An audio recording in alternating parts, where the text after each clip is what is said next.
Oh my gosh, look at that. What's up? My name is Ian, and today I'm going to be reviewing the Spyderco Para 3 in the S110V version. It's got the Blurple G10 scales, and I've got it outfitted with a Lynch Northwest clip. So I bought this knife back in September, 3 months ago. It was coming up to my birthday, and I've been interested in knives for a little while now.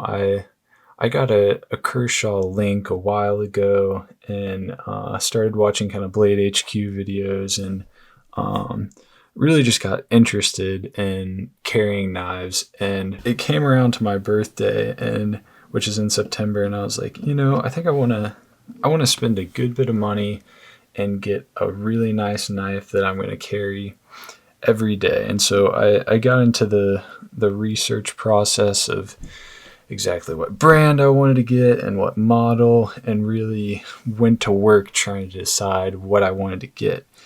The price on this guy it comes in at around $190.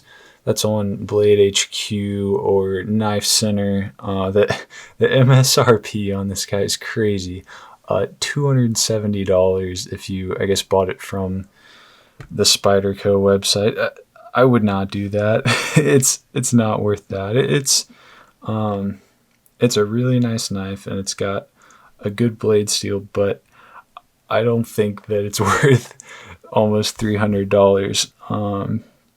I actually, if I could have gone back and decided which version of this to get, I probably would have gotten just the regular S30V version, for reasons that I'll get into. But definitely on the more expensive side. This model is the Para 3 specifically, which comes in a line of knives with this certain shape. The Para 2 is a very popular knife, the larger version of this. And then you also have just the paramilitary. Wait, is it just the para, or is it just the military? Anyway, there's an even larger version. Why I settled on the Para 3 actually was before I was trying to decide if I wanted to get the Para 2 or the Para 3, and I was like, okay, I should probably go and hold one of these, have it in hand, and see whether I like the Para 2 or the Para 3 size-wise more. And so I went to Cabela's. I found out they had Spydercos there, and they had both of them. And I held the Para 2, and I was like, wow, this is a lot bigger than I expected. And then I held the Para 3 and opened it and stuff, and I was surprised because it seemed like, oh wow, that's still a good bit of handle. This seems like a more kind of medium-sized knife as opposed to something that felt really big at the time. So I ended up ordering this version online with the nicer steel, and honestly, I kind of regret it. I wish I would have gotten the Para 2 because I think it would fit my hands better. Let's get into some size comparisons just so you can get an idea. I don't have a bunch of knives to compare it to, but I find a lot of time when I'm watching videos about knives that a lot of times they'll compare it to a bunch of knives that I don't have. And for a lot of people, it's going to be more helpful to see it next to common objects that everyone has, like a dollar bill. Yeah, so here's some basic size comparisons. There it is, open on top of a dollar bill, closed on top of The Secret Life of Walter Mitty, a DVD, about almost the exact same length as a DVD, width pretty close. Gerber suspension, if you happen to have one of those, or a Leatherman Wave Plus, nearly the same length as that. There it is, open, cool. Well, laying right next to it. Olight S2R Baton 2. Maybe you're a flashlight guy. The Casio W217H, maybe you're a watch guy. The Lamy 2000, or the Lamy Safari, excuse me. Maybe you're a pen guy. The Parker Jotter. A Field Notes notebook. You can see a little bit smaller. A US quarter. There it is. You can see it kind of sitting on top. A Dixon Ticonderoga pencil. This one's sharpened a little bit, but you can kind of see the width. Yeah, that'll do for size comparisons. What I find kind of more important than just overall length of the handle, which, okay, it's a 3-inch blade and a 4.27-inch handle, but with the handle, what's pretty important about this knife to keep in mind is that it has a forward finger choil, and then it's got these kind of like grooves for your fingers to sit in, and really the usable space of the handle is about 4 inches from the forward finger choil to the back kind of butt of the handle, or about 3 inches, 3 1/8 inches between kind of the forward groove for your finger to sit in and the back groove there. I'll show a little closer. And so with this, you kind of get two hand positions. You get a grip where if you're trying to fit all of your fingers around this part and then put your thumb there, you've kind of got this grip, and then you can choke up on it there. And I find choking up on it to be a decently comfortable grip. But then I guess the issue for me comes when I try to hold it in this grip further back on the knife. Sorry, my camera's upside down, so it's hard for me to tell. I find that my pinky really sits on top of this little nub in the back if I'm trying to really just wrap my hand around it how my fingers would normally sit.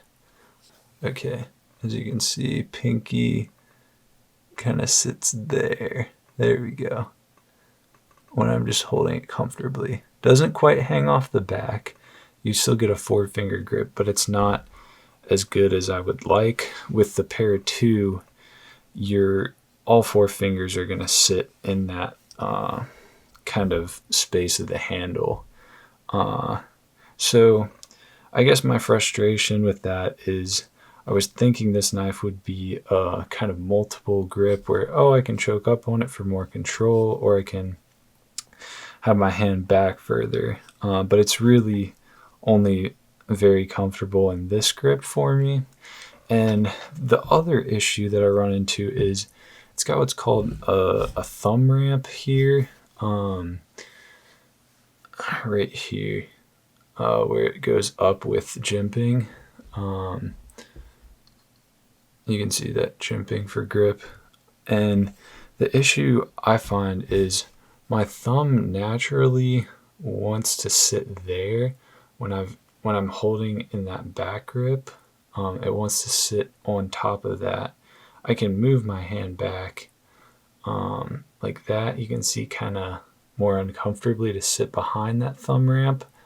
But it really wants to sit there. And then if I'm in the forward grip, it really wants to sit on top of that instead of behind it, kind of.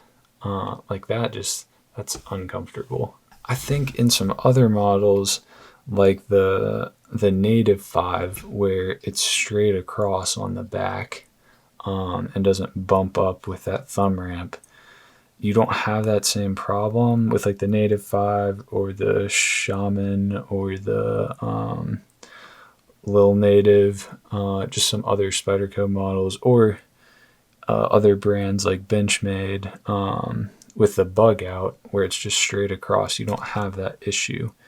And so that was just one of my, I guess, frustrations with the ergonomics.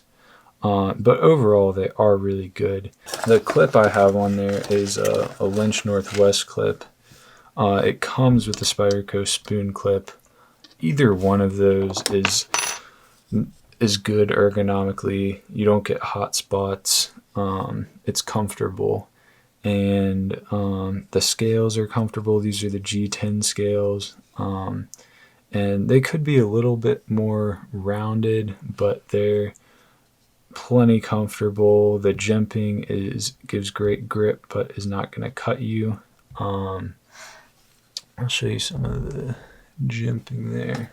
Here, maybe I can get my lighting better. Yeah, there you can see the jimping there, and it's in the finger choil here, and a little bit on top right there. Yeah, that's about all for the jimping. But overall, the ergonomics aren't bad. They just don't fit my hand that well. I think they would fit someone who is more like under 6 foot under. I'm tall. I'm 6'3", and my hands are about 8 inches long. Yeah, and I'm 6'3", weigh about 200 pounds, so I'm a big guy. And I think I had like my mom and my dad hold it to see what they thought, my mom was just scared to have it in her hands, but I think it would fit someone more in that, like 5'7" to 5'10" range, a lot better, or much shorter. Just someone with smaller hands, I think it'd fit a lot better. I'll talk about the blade for a minute. It is a full flat grind, and it is 0.15 inches thick at the thickest point, but it cuts through stuff nice and smooth. You don't have any thumb studs to get in the way, and it comes down to a decent thickness at the edge to be a good slicer, but also be pretty robust. And it is S110V, which is definitely a nicer steel, and that's what brings the price up from the S30V version, which is around $150. So between that and having the G10 scales with steel liners that are nested inside there, you can't see all that well. You can see a little bit when I turn it to the side. Those are what make it more expensive than there's also a lightweight version with a CTS BD1N steel that comes in right around $100. Not too difficult to sharpen, actually. I didn't have that hard of a time sharpening it, and it holds an edge for a long time and is also corrosion resistant, so all good things. It doesn't hold an edge quite as long as some of the higher end steels like Maximit or LMAX, I think, but it's more corrosion resistant. It's not more corrosion resistant than something like LC200N, but overall, it's a really good steel and just has a good balance of properties. Okay, let's talk about opening this knife, the action and the Spidey hole and that sort of thing for a minute. So the action on this knife is really, really amazing. It's probably the best knife that I've handled. I also had a Kaiser for a while, and that had really smooth action because it was on ball bearings. This knife uses what's called a compression lock, which is a lot like a liner lock, but you push the lock bar over from the opposite side. Like if it were a liner lock, you'd push from there, but you push it from the back, which allows you to drop the knife shut without having your fingers in the way. Like normally you would push it over and your thumb would be in the way, but you can